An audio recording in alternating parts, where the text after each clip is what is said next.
Well, hey guys, this is Jerry with Model Restoration. I wanted to show you this rusted Fit 5 Chevy. Now, what I did here is I actually used real rust. And if you want to see how I got rust, check out this video right up here. You know, they have the salt technique. Well, I actually used real rust and kind of did the same thing, where I sprayed this after I put the rust on. And I got to tell you, I like the look of it. I'm digging it, especially that roof.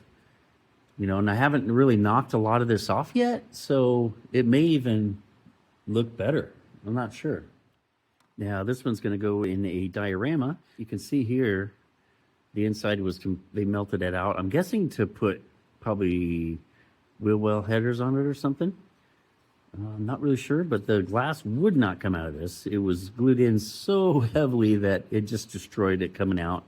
And so I decided, well, let's just go with a rusted in the field type look diorama. Maybe I'll build a little shed or something that it's sticking under.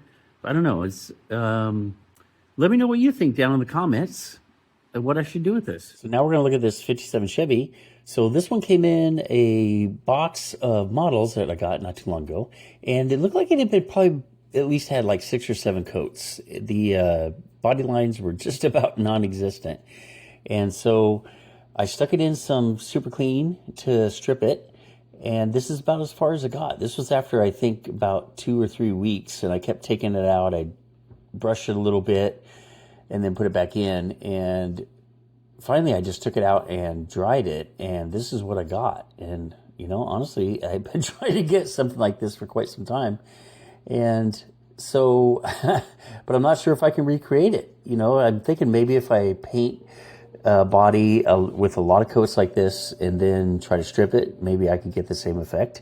I don't know. What do you guys think? Leave a comment down below. Let me know if you've ever achieved anything like this and been able to get this I'm kind of looking for like a sun faded chipping paint type look.